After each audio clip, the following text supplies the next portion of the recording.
My name is Robbie Williams, and for the next 2 hours, your ass is mine! Yes. I couldn't remember if it was mine or belongs to me. It belongs to me. Is it mine? It's mine, right? It's mine. Yeah. Your ass you is might mine. want to do it again and say it belongs to me. No, I we're not going to Guilty Pleasures. Guys, today we are talking about the film A Better Man. Oh my God. AKA the biopic where a British pop star decided he should be played by a monkey. A monkey. A CGI monkey. A CGI monkey. Rainie, did you know that this is what this was?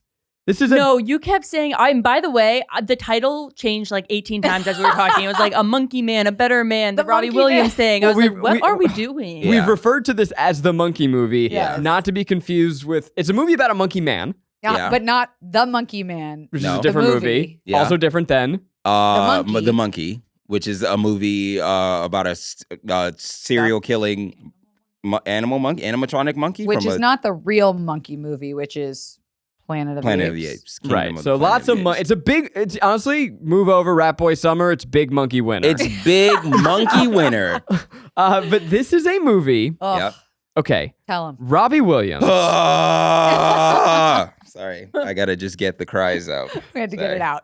To our American audience, of which I'm part of, Robbie Williams doesn't mean much. Yeah. Not at all. Nothing. Neither of us knew what the fuck we were getting. Didn't even know he was apparently the Justin Timberlake of out there. Fucking the Beatles of over there. Yeah, So huge deal. I know Robbie Williams from being on Now Volume 2. Yep. Now That's What I Call Music Volume 2. That's what you meant when you said that the other night? It's so funny. That's so funny. I was a big Now fan. Now That's What I Call Music. Now That's What I Call Music. Yeah. Just want to start this off and saying, like, we watched this movie together as a family. Which is how we should have been doing this whole goddamn podcast. Now that it's nearly over. Well, we're getting it right in the end. We're just figuring it out. We finally hit our 200 groove. episodes in. It was kind of beautiful. We finished recording whatever Twilight. Yeah. And then it was like, oh, what are you guys up to tonight? Oh, I got to go do this. It's like, oh my God. I got I'm time. right now. Yeah. And we just popped the movie on. Yeah. But okay, so for the world, or for us, Robbie Williams is like, yeah, I don't know. Maybe you've heard Angels. Yeah. I'm loving angels. I just wanted to make sure the audience knew what you were talking about. I'm loving angels instead. Yeah, exactly. Right, or maybe you don't. But in the UK, Robbie Williams, I believe, has the most #1 singles of anyone. Yeah. Ever. Of all time. To call him the Justin Timberlake of the UK, it's apt, but also selling him short. Underselling it, yeah, for sure. And I feel bad that he's the closest comp. I think that Justin Timberlake is the closest comp because of the boy band nature of it. His where it's origin like, stories. yeah, the origin story Bad is just boy, like, oh, I'm a bad boy off. and I broke up. But was Justin Timberlake the bad boy? No, he just splintered off. Yeah, NSYNC. Yeah, he was the one that had the solo career. He's the only one. He's the only one. So Robbie Williams says, I'm going to make a biopic of my life. Yes. But I'm going to make it the way that I've always seen myself. And instead of so first of all, already a crazy choice to make a biopic about Robbie Williams. Yeah. But the crazier choice is that he is portrayed in this film by a CGI monkey. Yes. That's a motherfucking ape. It's an ape. He is a full ape. A full-on chimpanzee, evolutionized, but never ever addressed that he's a monkey. Yeah. It's also no, never once does anyone ever say, "Hey, you're a monkey." No, well, for sure. They shouldn't. I don't think that they should because we're seeing how he sees himself. Exactly. And that's where it is. That's it's just the like whole it's more point. metaphorical than it is like actual. They're probably seeing a human being, but he's seeing a And monkey he sees himself as a monkey. a monkey. So I'm going to do this episode a little differently. Normally we talk about it and then we outgrade. I want to start by saying this is a batshit insane premise. Yes. This movie, by all measures, should not have been made. Nope. We loved it. It was one of the best movies I have ever seen in my life. When I tell you, I don't love musicals. I'm not kidding. I don't love them at all. I do think that the pacing is weird and whatnot. But the way that this movie does a musical, and I feel like the other comp would be like the Matilda musical, where it really, really does. Every song moves the plot that much forward. And it's stunning. It's stunning every time they break out in a song, and every time there's like a flash mob that just kind of bounces out of nowhere, or it's like him singing to himself and then they break out in a song. And it's like developing people's relationship with each. We love this movie. How much we love. We love this movie so much. We started it being like, familia. Let's sit down on a Friday night and watch a shitty movie. Watch a shitty movie. We were fully ready to be prepared to make fun of this, to talk about how crazy it is. The first time I saw this monkey rip a line of cocaine, I said, oh, dear God, let's settle in here. Yeah. This ended, just so you know, with all three of us on our feet. I believe I was standing on the couch. Yes. Garrick had exited the room and was like standing in my kitchen. Because I was too emotional. I didn't want you. Crying. I stopped talking because my voice was cracking because I was trying to speak through tears. It broke me. Can I say too, like, I did not want to see this movie at all. No, me neither. Tell me it's about a guy, a straight white guy who gets fame and fortune and drugs and bitches, and he loses it all because he gets lost in the sauce, and we get to watch him sing his way out of it and become richer and more famous. Which also serves as a synopsis. That's a synopsis. There you go. We don't have to do it. Couldn't care less about this fucking movie. I dreaded the premise. Yeah. The way this is different. It is. From every other musical biopic. Yep. Fuck Rocket Man. Yep. Fuck Bohemian Fuck Rhapsody. Bohemian Rhapsody. Any it's fucking... what is it? Across the Universe? Relax. Hey. We already talked about this. Listen. There's going to be some contention here. Okay. Because I feel like this is not only one of the better biopics that I've ever seen, it is one of the better musicals that I've ever seen. Can I tell you, remember me and you were arguing about whether this was a musical or not? Yes. And you were like, were they not singing and dancing in song, moving the plot forward? There were musical Here's why I feel like segments. It wasn't a musical, but it also wasn't what like Bohemian Rhapsody did, where it's just him like singing. Mm-hmm. I never was prepared for them to break into song. Like, you know, in a musical, you're like, here comes I'm kind of talking. It's a warm-up. And suddenly I've got a strong emotion, so I can't help but sing. That never happened once. Yeah. I never knew when he was about to break out into song. But is that not just like a modern take on a musical, do you think? I would argue that this is a biopic interlaced with incredible singing and dancing musical numbers. Okay. I think Garrick is more right. Yeah. But what you're saying does it's not a full musical, right? But it's also to say it's just a biopic, a musical biopic is wrong, right? Yeah. Because you think about Walk the Line or Bohemian Rhapsody, that has performance numbers, which is showcasing, but like this breaks out into fantastical dance sequences. I'm going to say that I think this musical, this movie has one of the best musical sequences of the last decade plus. Which one are you going to say? Rock the DJ. Rock DJ. Is that the street? Yes. They're in the streets? Yeah. That one was That was fun. that shit. It's fire. Ripped. And then also, you got to remember there's a fucking CGI monkey, It's a goddamn monkey the entire time. And so you're watching these people dance through the streets and all of this stuff and causes chaos, and they're dancing in sync, and the choreography is amazing. And then in the middle of it, it's just a fucking CGI monkey. And it's just like, it's not distracting at all. It for whatever it's electric. Reason, it's electric. Boogie It's just like, if this is how he sees himself, which is very, apparent and very obvious throughout the film, why, and then it's explained later why he sees himself as this. In one of the greatest bars of all time that I feel like we can talk about later, but we wrote it down. Oh yeah, we wrote it down. But you're watching this and then you just accept that there's a CGI monkey because it's just like, this is our guy. We fucking love this dude. He's so cheeky. I guess a good place to start is, you're talking about the monkey. Let's talk about him. It's a better performance than Timothy Chalamet as Bob Dylan. Yeah. Oh, this shat on Timmy's weird little fucking Bob Dylan. This is an excellent. This monkey. This is like one of the best CGI performances since Gollum. Yeah, should win an Oscar. And Andy Serkis is probably like looking at this and being like, "Yo, you guys, my boy, you fucking got it. You fucking got it." God there was damn. many times where we stopped to conversate throughout the film, saying, I don't think I would like this as much if it was a human man. Yes. That's such an interesting thing because we all were like, why? Why did they do this? Why a monkey? But yes, as I'm watching, so Robbie Williams as a character, first of all, this is like Cheeky the movie. Yeah. It's about how he cheekied his way to the top. He's not the world's best singer. He's not the world's best dancer. He has an audition early on where he gets rejected because he's trying to like be a crooner. Yeah. And then like he loses the audition, but on his way out, he just like, I'm gonna say something chinky and wink at you. And like he's a star. He rizzes his way up. He does. He has mad rizz. Yeah, but as a result, this is a very unlikable character. He's a terrible bad man.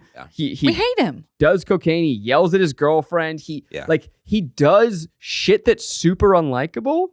But he's a monkey. He's a fucking monkey, and he's likable the whole time. And you're crying, and it's because you can empathize. If this was a human playing this movie, I would be like, I'm so bored, and this is just like everything else. Yeah, I've seen it. Because it's a fucking monkey, I'm like, oh, he needs our help. Yes. Like Audience, do you want to see a movie where a monkey does cocaine and heroin? Yes. Audience, do you want to see a movie where a monkey gets jerked off at a club? Yes. By a woman. By a woman. By an adult human woman. While he stares the at daughter of a record label head. You know? Do you want to see a movie where a monkey dances across Britain? Do you want to see a movie where a monkey is in a boy group playing at a gay club? Yeah. Do you want to see a movie where a monkey experiences heartbreak? Oh my God. And pathos. And growth, change, and reconciles with his father. Yeah. I mean, fuck. I'm not ready to talk about it. Yeah, there's like crazy pathos in it. And I was, as we left this movie, I left very obsessed with Robbie Williams, and so I just watched so many interviews. And he's crazy. He's insane. But he's still doing the drugs. And the alcohol? No, he's sober. I mean, from what, What interviews did you watch? I watched a lot of the Graham Norton show. Did you watch the one I sent you? Yes. Did you watch it? No, I didn't know you sent it. Yeah. He has this, just like, if you want to understand who Robbie Williams is, watch the clip of him on the Graham Norton show. It's him, they're renting this castle, and he wakes up, and there's a woman tidying in his room. Oh, yeah. And he looks up, he goes, all right. Yeah. And she says, all right. And then she picks up his underwear and says, Calvin Klein's there? And he goes, yeah. And she goes, pussy. Yeah. and then she asks, do you have morning glory? And he looks down and he goes, yeah. And she goes, all right then. You want me to take care of it? and she does. And this is rock star. And then he was also renting a castle. He then goes downstairs and says the cleaning service you have working here is crazy. And they look at him and go, we don't have a cleaning service here. And it was just some random fan who walked into the castle as a cleaning person and jerked him off. Yep. This was an answer. This is, by the way, connecting the last episode. This is him on the Graham Norton show with Justin Timberlake and Daniel Radcliffe and Anna Kendrick. What a fun group of people I would like to listen to. And the question was, what's the craziest thing you've ever gotten from a fan? And he says, gonorrhea. Or maybe it's, no, not gonorrhea. Yeah. Herpes? Herpes. Herpes. That'll do it. Yeah. Yeah, I think about, we talked about like baby monkey is equivalent, baby monkey Robbie is like equivalent to a baby Grinch. Like there's, you literally get to see him from baby. Then he becomes this like teenager, prepubescent. Then he becomes like a young man in his early 20s. You watch this monkey. Yeah. And the crazy part is like you accept, like you forget he's a monkey. Yeah. Pretty quickly. Pretty quick. You because the audience, I mean, not because because the rest of the cast isn't treating it weird. You stop treating. You feel ridiculous when you think, "Oh, there's a monkey on screen." Yes, you're like, I'm the wrong one. Yeah, it's like I'm wrong for thinking that. And I feel like we've been kind of getting into a space where everybody listening will think that it's a gimmick, that he's a CGI monkey. No. And here's the thing, it is sure, but the execution that is a part of it is so top tier that the gimmick nature of it kind of like fades away, I feel like. Garrick, do you know who directed this film? Yes, fucking Better Showman piece of shit. This is the greatest show. Yeah. So you hate The Greatest Showman? I was gone for that episode. Yeah, apparently I missed the greatest episode of all time. I just found out about P.T. Barnum's past, and so our buddy really Eric, he tried to be here for the set, but we couldn't get him in for it. That's too bad. He's so fucking funny. Yeah, the dude, this episode, or the director, just went God mode. Yeah. Have him direct way more musicals, I feel. I want to show you guys this clip just to talk a little bit about Robbie Williams, the guy. So the music video for Rock DJ is one of the craziest things you'll ever see. And I just want you guys to kind of react to this as it goes. So it's Robbie Williams, this cheeky motherfucker in a club. He's dancing. He's in like kind of a like Matrix, like future looking, but also wearing a white tank. He sort of has very monkey mannerisms. He's very goofy looking. So, okay, all the ladies want it. All the ladies want it. So he goes, all right, I got to. He's, just off with his shirt. Oh, okay. Take off his shirt. Okay, he is like gyrating and looks like your uncle who got too drunk at the barbecue. And you're kind of like, hey, man, maybe put your shirt back on. Oh, nope. Now he's in a Speedo with something over his junk. I can't quite tell what that is. It seems like they want more, right? Yeah. Wait, how could it possibly be less than what he's wearing? Oh, okay. He's about to take off his skivvies. And now the girl's on roller skates and he's nude. Okay. And his But they want more, right? No, they take his skin off. Oh, that's his skin he's swinging his skin around with just hilarious. a muscle skeleton. Okay, so this guy's funny. mental. He keeps going until he's a CGI skeleton. And you know what? Nick Rufka here told me a story about watching this music video being on at a gay club. Yeah. And people kind of screaming at this music video. Robbie Williams is his whole career, like he discussed screaming in like hilarious, like horror shock. Okay. They reference this in the movie, but he like the only crossover he had in the US was really within gay clubs in the gay community. You mentioned 90s culture, and it's one of my favorite parts of this movie too, is just seeing like UK music scene in the 90s. You have Noel and Liam Gallagher from Oasis as absolute douches in this movie. His girlfriend in real life, Robbie Williams' girlfriend, was the lead singer of a band called All Saints, which I had forgotten existed, but they were on Now Volume 1 or 2 or 3. I forget. You would know. But like this song played, and I was so excited, and you guys had no idea what I was talking about. But the Spice Girls are referenced that he slept with all of them except for Posh. Yeah. Like just seeing boy and girl bands again and feeling that like craze, it was really nostalgic. Yeah. This show is sponsored by BetterHelp. Let's talk numbers. Traditional in-person therapy can cost anywhere from $100 to $250 per session, which adds up fast. But with BetterHelp Online Therapy, you can save on average up to 50% per session. With BetterHelp, you pay a flat fee for weekly sessions, saving you big on costs and on time. Therapy should feel accessible, not like a luxury. With online therapy, you get quality care at a price that makes sense and can help you with anything from anxiety to everyday stress. I know I love having my support group like my friends and my group chats, but there is just nothing like my BetterHelp therapist. And I also love that I can message her within the app at any time. With over 30,000 therapists, BetterHelp is the world's largest online therapy platform, having served over 5 million people globally. Your well-being is worth it. Visit BetterHelp.com/guiltypleasures to get 10% off your first month. That's BetterHelp, HELP.com/guiltypleasures.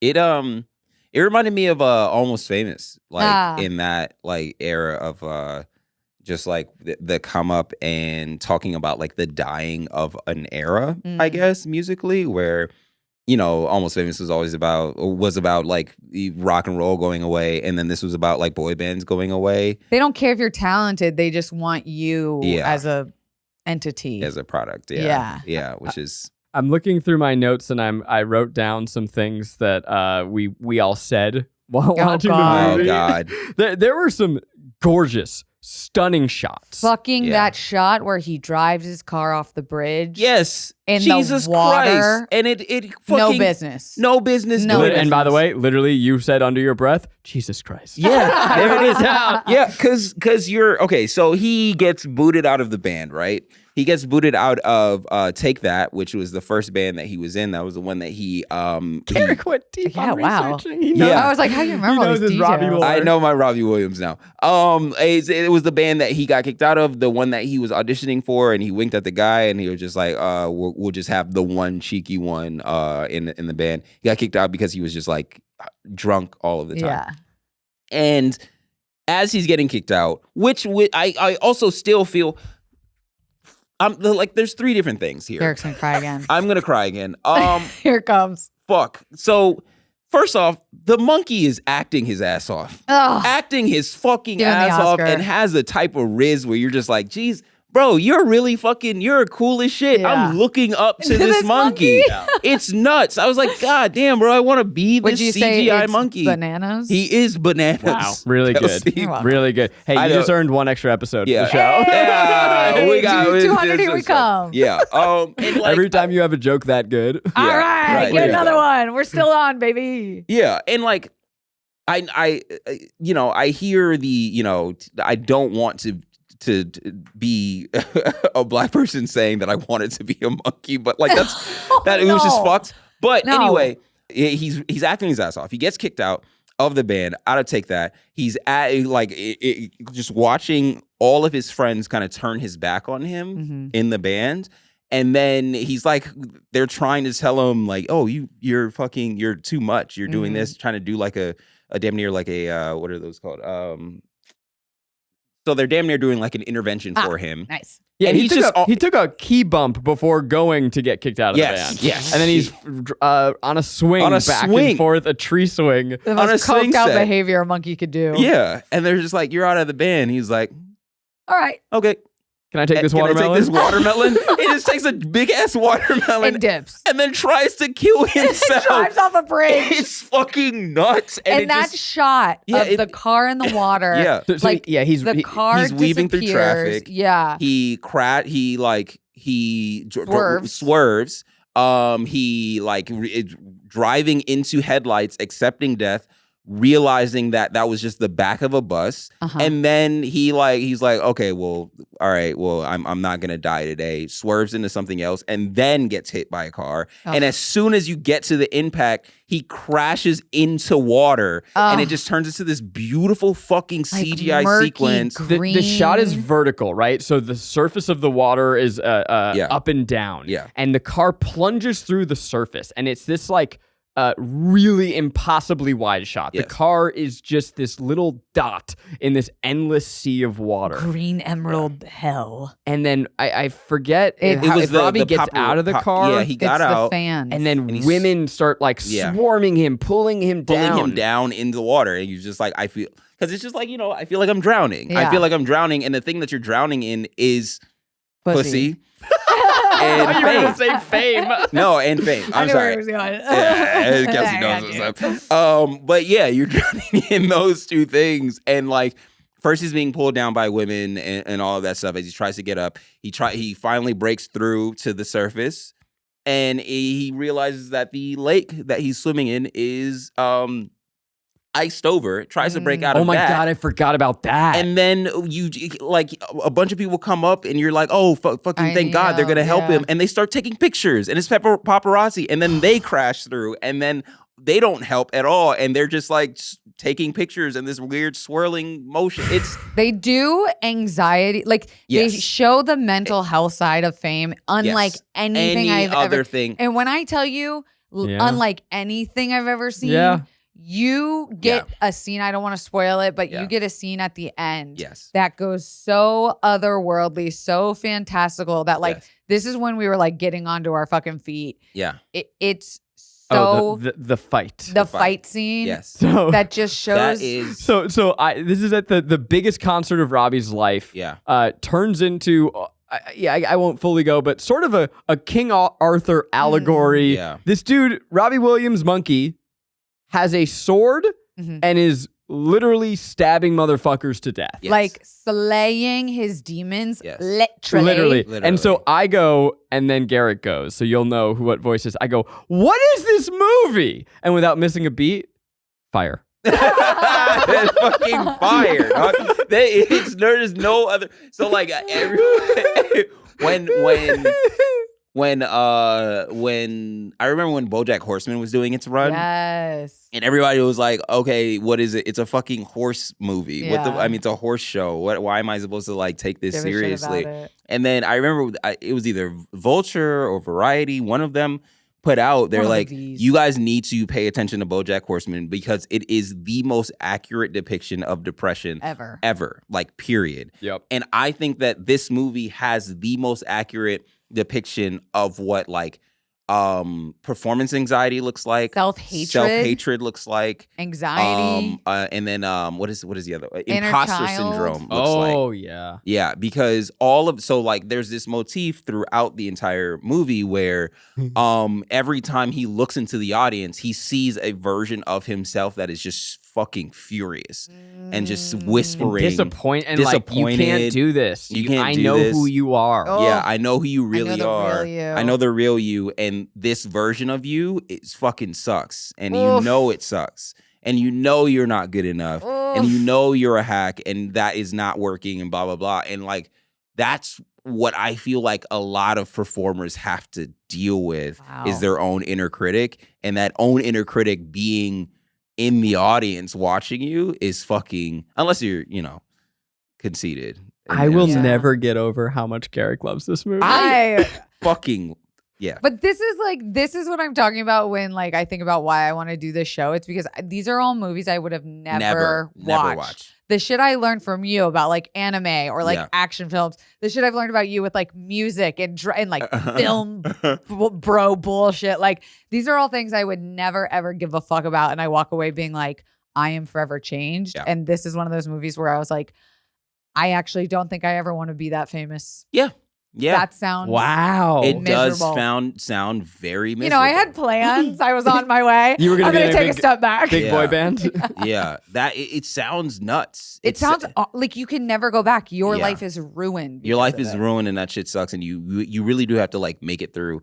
And fuck, man. And it's almost like this movie about a CGI monkey hits all of the beats of like actual mental health in a way that.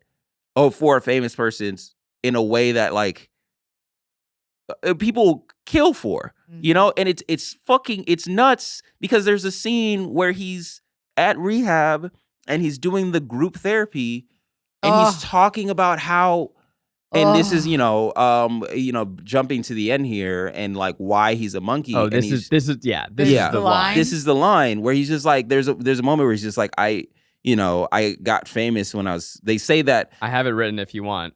Oh, no, I would love to try to do it from memory. Because I got this. I got it. I'm in it. I'm in the moment. But he's thinking about it or whatever. And he's like talking about, everybody is saying that, or there's a theory that whenever you get famous, whatever age you get famous is the age that you're frozen at. And he was like, I got famous at 15, so I'm still 15 years old. And there's like I'm unevolved. I'm unevolved. There's a deep fucking monkey among human beings. And you're like, oh God. That's why he's a monkey. It fucking hurts. It's such a crazy moment. Yeah. He also says a line right before that, which is, fame is about living out other people's fantasies. Yes. Yeah, which is also so deeply insightful. But like, I guess maybe we all sort of have our version of like we got frozen at age. Yeah. No, we don't. Like this is such a galactically far away difference. Right. But like it was so deeply insightful in a way that I had never seen verbalized in any media, let alone a biopic. I've seen so many movies about musicians ruining their lives or the demons that they've had to battle. But this thing and like the real pain, again, that this CGI monkey that I, at this point, I am bought into as a real living, breathing person to say this and to channel that pain and to verbalize that pain it crystallizes the entire thesis and theme of the movie. You now go, oh, I understand the form is the content. The reason that I've been watching this is because you couldn't make this movie any other way. Yeah. This is what it's about. The reason that we did a CGI monkey is because this is the only way to depict the pain that this man feels. Yeah. Holy shit. And when you, it's fucking nuts. If you tell me the beats of this film, again, like just from someone who hasn't heard of this or has zero desire to see it, like the classic, like he fucked up the one relationship with the girl that loved him. It's all the same. It's the he almost misses his biggest moment. Like, and then the ending of like reconnecting with his dad. Like, if you would have described that ending scene with his father, which I know broke both of you, I would have been like, barf. Sure. How cheesy and hacky. Yeah. But because of what it had done up to that point, I was sobbing. It was like, so I, I've been like thinking about what, and Conclave did this as well, where it's just like, what makes something. Any chance to bring that up. Yeah. Any chance. Any fucking chance.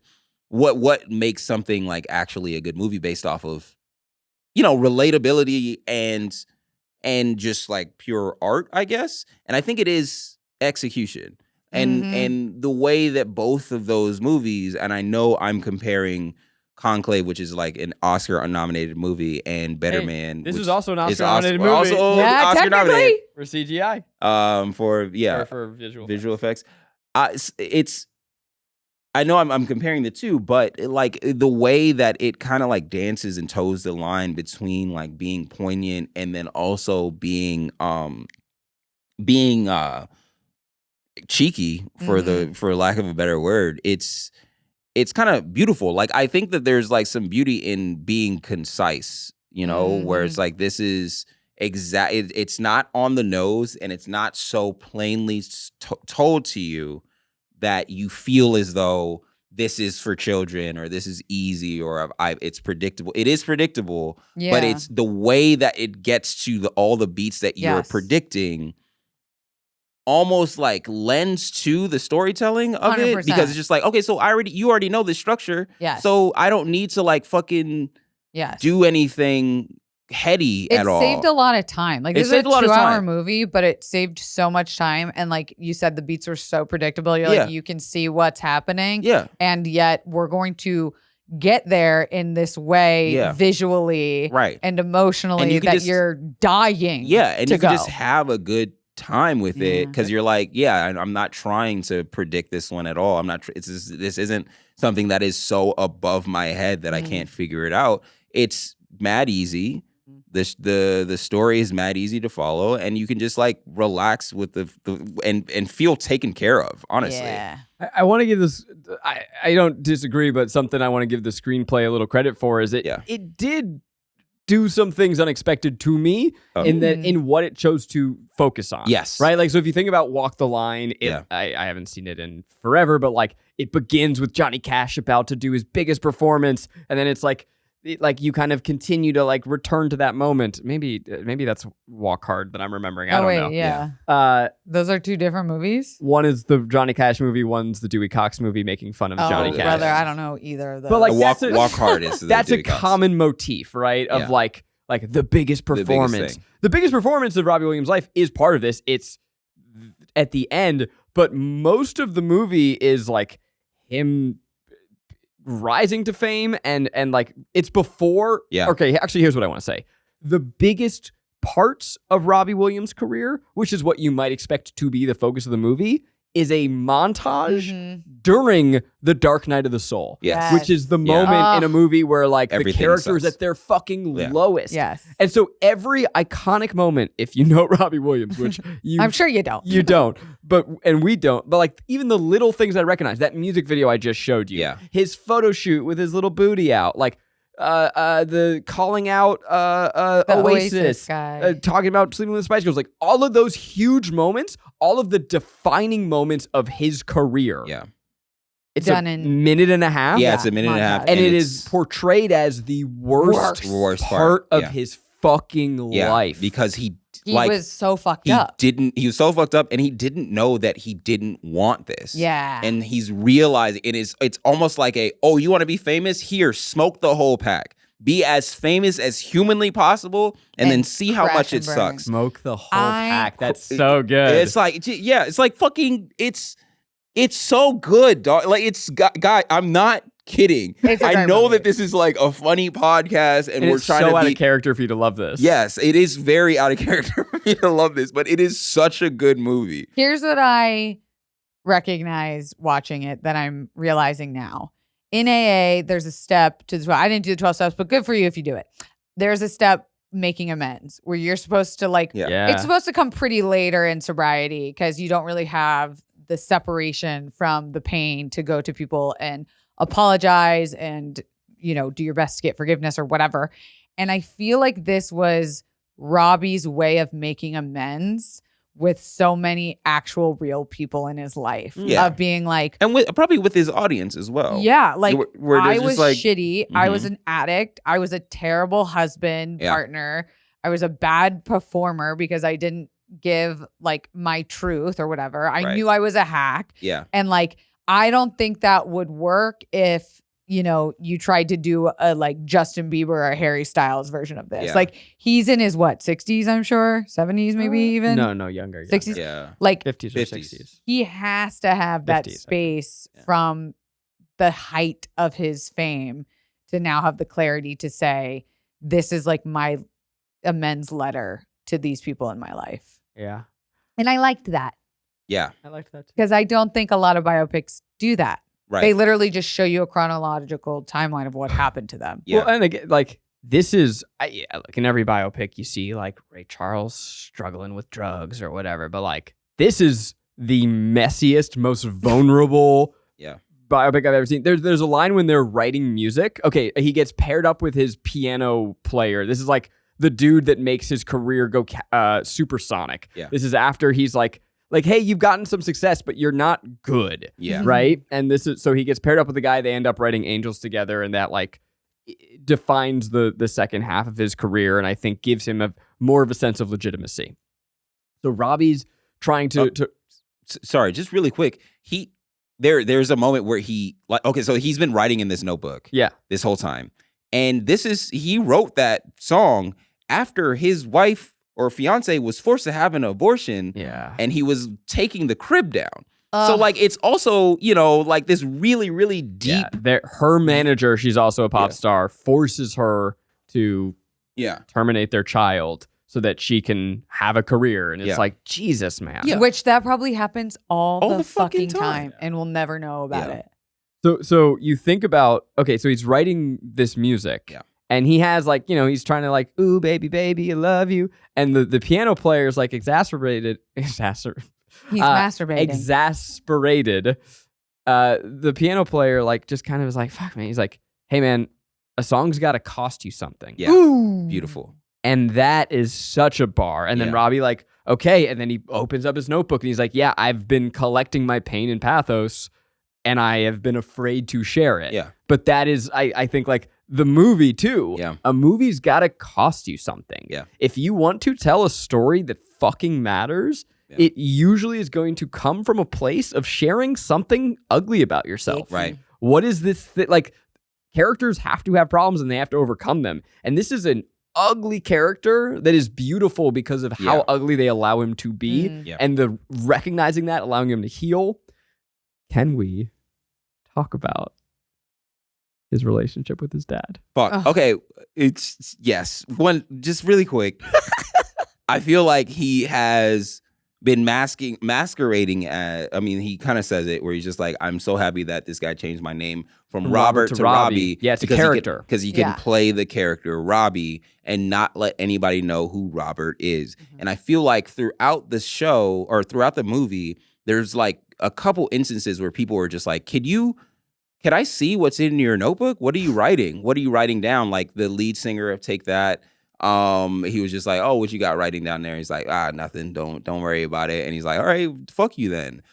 His fiance, same thing. And he was like, no, I don't want to talk about it. And then finally, when he like lets lets it out or whatever. He turns into this huge star. But I feel like it's a bunch of people being like, hey, can I get to know Robert? And he's like, fuck you. No, you get Robbie. I'm giving you Robbie. That's all you're getting. Can I see what's in that notebook? No, that's Robert. You know Robbie. And here are the shitty songs that and I don't like that runner like hits hard because it's just a fucking anyway. I don't have the words to really explain that. It's like, where does that come from, right? And that's a perfect like transition into where it comes from is the relationship with his dad. For sure. You know, it's so funny too. Yeah, it's like I think Robbie Williams' music is fine. Yeah. Like, it's so mid.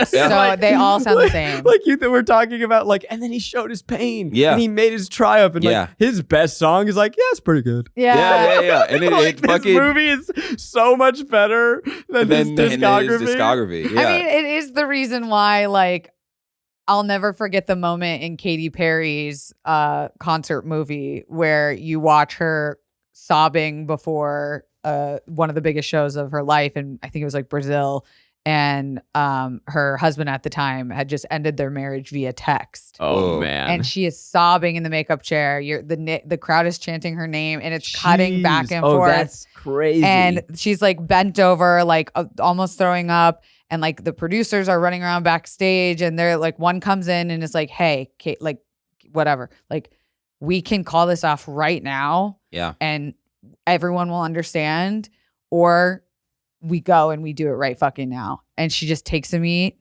and she sits up in the makeup chair and she's like, go, Jordan. And he like starts doing her makeup. And I literally get chills thinking about that moment because as annoying and fucking mid and bubblegum pop as she is, I will never forget that moment of her personality. Yeah. And I was like, that is that's star. A professional. Yeah. That is, if you don't want me to spoil the ending line of the movie, fast forward 10 seconds, but he says this, he goes, it may be cabaret, but it's world-class cabaret, and I'm the best at it. Fuck yourselves. Fuck yourselves. Which is so good. Like, it's such the funniest ending. Yeah. It's a perfect ending line. It's like this self-acceptance of like, hey, I know who I am. Yeah. And I'm going to be the best version of myself. And if you don't like that, fuck you. End of the day, he was just trying to make his dad, dad and his child self happy. Yeah. You know, like he kind of like leads into that last line with like the way that I perform is a way that protects him. We should all be so fucking lucky to just recognize like, hey, I'm not ashamed of what I do, and I'm going to be the best at this thing. Yeah. Right? Like there's so many people on like we make YouTube videos and we want to make the best YouTube. There's so many people who are ashamed of that or think they need something else to validate what they do, and like. Just be proud of what you do and make the best version of it. Be really fucking good at it. Yeah. Like, what the fuck is... Anyway. There's a thing about the relationship that he has with his dad that I'll never forget that moment, too, where, like, you learn... I mean, since when baby monkey Robbie is a baby and his dad leaves the family because he's a performer. He wants to be famous. He's a singer. He's, like, a jazz night musician. And he comes back into Robbie's life later, but only once he starts to get famous. And Robbie says this line, like, why couldn't you have loved Robert the way you loved Robbie? And you're just like, oh, holy fuck. Like, was his dad in it for the fame or whatever? But there's a beat where, like when the all is lost moment, like man, this monkey hits rock bottom a few times. Hard. Yeah. And he's like, and Robbie's yelling at his dad and is like, oh, I could have turned out like you, like a fucking nobody, like night singer. This is the reflection on the wall. This is one of the other times that Garrick said, Jesus Christ. Robbie's laying on a broken door that he ripped off the hinges, floating on a lake. The reflection of the trees, like mirrored. Yeah. It was a stunning shot, but Garrick was very moved by that one. Yeah, I know. His dad's like trying to get him out of the water. It was going hard for no reason. Sorry. Yeah, it was like a beautiful moment. Yeah. And oh god, I just remembered another moment about the lake that we'll have to talk about maybe. But he's like, yeah, I could have turned out like you, Dad, like a fucking hack when nobody knows, and you're still going. And he's like, yeah. And I will keep going because I fucking love this. If I was just performing for one person, then I would be the best fucking performance for that one person till the day I die. And you're like, oh, this is in his blood. Like this isn't. He had no other choice. It was either be the fucking best, outshine his dad and like get the approval and finally find himself, or like literally die in the process. But he was seeking his dad's approval, thinking that he needed to be it so that he could thinking that he needed to have it so that he could be somebody. Yeah. And thinking that it was performing in front of all of these people. But that's not what it meant to his dad at all. To his dad, it was just like, Riz. Are you good? Is it like are do you have the pizzazz of a performer and the passion and the passion and throughout the whole thing you stop apologizing. Yeah, throughout the whole thing you're trained to be upset at his dad for walking out and whatnot, and it's like, yes, you should be and whatnot. Should be mad that his dad left an entire family. And then you're like, yeah, but there's an earnestness to what his dad wants to do and how proud of his son his dad was consistently throughout his career.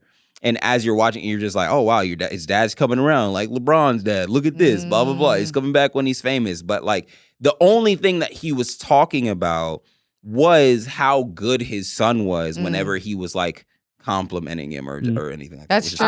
I see it as like a continuation of what you talked about with the making amends and the acceptance is like the ultimate end of Robbie's emotional journey and sobriety is accepting and recognizing his dad as a deeply flawed person. Oh, yes. And that they're able to reconcile despite that. Because like for most of the movie, this is a hit job on his dad. Yeah. His dad is a real absolute piece of shit. Yeah.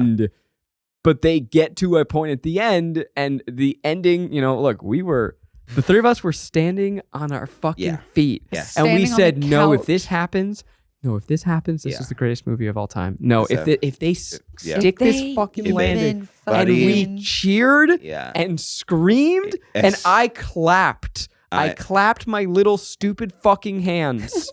I was clapping my feet like a monkey. Yeah, it gets in your blood.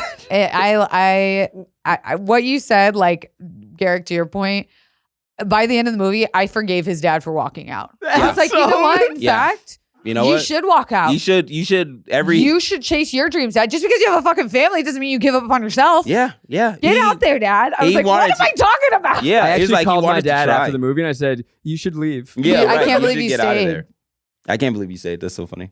It's so funny. Like, we're talking so much about the emotional pathos of this movie. Again, the visuals are just fun and dope. And the dance scenes. We didn't talk about the dance scene when he first meets his girlfriend. They're on the boat. Like, it just is that yacht scene at night. Yeah. Rivals La La Land. Yeah. It was the most beautiful. I was like, what? They're falling in love. Yeah. She's falling in love with a monkey. Yep. And seriously, the rock DJ sequence, like, it's so funny. Yeah. It is so fun. That is one of, I can't believe we didn't fight this whole episode the way that we intended to. The rock DJ is, oh my God. Also, oh my God. The shot during Angels where he's on stage and the camera swoops overhead and then now he's standing at a funeral. Yes. And my God. Oh, fuck. Yes. Oh, how about when he's falling down the staircase? Oh, God. It's great. Oh, man, it's your grandkids singing. Oh, my How about when he falls off the staircase and is high on heroin after he fights with his girlfriend and lands on a bed of cushions under a fucking wardrobe performing? Yeah. I can't. Rock DJ, the sequence in this movie is better directed visually than anything in Wicked. It clears Wicked. Don't let them do this, Rainie. Completely different movies. Yeah. Apples and oranges. You can't even try to tear women down. Okay, no. I'm not. Okay, I'm sorry. Take it back, Zach. I said directed, not acted. Yeah. Not sang. You just can never get over that lighting. At all. Because nobody's touching Cynthia Erivo. Ain't nobody touching. There's like goose. Yeah, there are several sequences in this movie that are all the gravity sequence. The whole movie is her going, yeah. That feeling over and over again. Yeah, that feeling that you got when she started flying for the first time. You're like, oh shit. I can't believe we can't talk about this movie forever. Yeah. But are you ready for some fun facts? Yeah, let's tell us. Okay, so the Regent Street sequence again, it's the best. He like at one point throws a motorcyclist. He throws like an umbrella and it crashes through someone's windshield and they crash into a car. Anyway, it took so it's owned by the British Crown Estate. So they had to. It took a year and a half for them to convince them to let them film there. Wow, and they got it. And then 2 nights before filming, Queen Elizabeth II died. Oh no, that bitch. And so the shoot had to be postponed. They had to pay everyone, including the shop and crew. And then they had to raise additional money to shoot that sequence, which was filmed 5 months later. Worth it. That is so fucking worth it. Fucking worth it. That is the most worth it pickup shot ever. Absolutely worth it. And it's a pickup based off of not like adding to the movie at all, or like, the plot would have succeeded without it. Yes. But they it were was just so like, much we sicker. need to have this. We need it. It's like, why make this movie if you don't get to make the dope rock DJ sequence? Yeah. God, the fuck. I'm sorry. I'm just thinking about Angels and the mix of the funeral and shit. But yes, rock DJ. Well, can I tell you about Angels? Yes. It was almost not released, the song. Robbie had a spiritual experience that he was inspired by when he felt an overwhelming sense of calm and guidance in his life. Despite its deeply personal roots, Robbie doubted whether the public would connect with it. It didn't initially perform really well on the charts, but he performed it live at the 1998 Brit Awards, and it skyrocketed in popularity, eventually becoming his signature song and ending up on Now Volume 2. Nice. Can I tell you a fun fact? Oh my God, yeah. That I learned? The girl that played his first wife, like the famous girl in the band, he gave her a writing credit on this movie because he reached out to her to like to help him write and figure out what the scenes were for their relationship. As like, what a way to say like, will you revisit this piece of time with me so that I can like essentially apologize in a way to you? Oh, isn't that crazy? Beautiful. So his actual, like the actual woman, that's beautiful. Isn't that nice? That's really nice. We doubt how big Robbie Williams is. He had the Guinness Book of World Record for most tickets sold in a single day. Wow! When he announced his world tour in 2006, 1.6 million tickets sold in a single day. And none of them in the U.S. Guys, this movie was a flop. I don't think we like really. Oh yeah, we didn't talk that. about that. This movie was a huge bomb, massive flop. But is it a bomb in the U.S. or bomb globally? Doesn't matter. Everywhere. Yeah, everywhere. It like lost money. A lot of money. Can you quickly look up the budget and its worldwide gross? Hey man, it doesn't matter. No, it doesn't matter. It doesn't matter. You still made a really, really phenomenal piece of work, and I really feel and hope and pray that like people find it in a later on in their lives, I guess, to where you recoup the money that you lost. Yeah. Because this was phenomenal. Ooh. This is from Wikipedia. It was the first time I ever heard Rainie go, ooh. Box office bomb, having grossed $20 million on a $110 million budget. Yeah, that ain't gonna cut it. That ain't gonna cut it. So director Michael Gracie, you the GOAT. We love you. This is the greatest show. The film arose from him doing multiple interview recordings with Robbie Williams over the course of a year and a half. So he would go to his studio and talk to him. He, quote, just wanted to capture Williams in his own voice telling his story. And a majority of the voiceover in this movie is from those sessions. Oh, wow. Wait, can I tell you guys something really fun that I don't know if you know this? What? Did you know that Netflix just released a 4-part series documentary on him at the same time? On Robbie Williams? On Robbie Williams. Are we about to become Robbie heads? Yeah, we are. It's on Netflix right now. And get this. It's him, like for 4 hours, it's him on a laptop watching archive footage in his underwear. On his own bed. Yes. On his own laptop. Love it. What if, like talking to camera. I know like that this. we only have so many episodes left. What if 4 of them are about... Absolutely. God, this was the greatest. Absolutely. We're now a Robbie Williams podcast. Just go see this. Go see this movie. Go see this movie right now. It's a pleasure. It's a full pleasure. There's not an ounce of guilt. This is... well, there's a little guilt. It's a monkey. No, it's a little guilt. That's what makes it a pleasure. Yeah. This is better. This is the best biopic released in the past decade plus. Yeah. This might be the best biopic since Walk the Line. Yeah. I never saw that, so I'd say it's better. I don't know what other biopics there. Like, what would we list? I'm certain I'm forgetting a really obvious one. There's probably a really good one. Bohemian Rhapsody, garbage. Yeah, Selma was great. I guess Timothy Chalamet. Yeah, okay, that's a biopic. Meh. Yeah. There are biopics. Yeah, best music biopic. Best music biopic in a long time, for sure. Oppenheimer. Yeah, you can't. Oh, that's a biopic. Okay, you know what? Wolf of Wall Street. Oppenheimer's a little better than this movie. Yeah, a little. You got me there. Barely. But can you imagine if Oppenheimer had a monkey? Yeah. Nuts. Crazy. Fucking, it would be amazing. Oh shit, Goodfellas is a biopic. Yeah. It's a real guy. I'm Zach Kornfeld on all things. I'm Kelsey Darragh on all the things. I'm Garrick Bernard on all the things. And until next time, your ass is mine. Yes. God.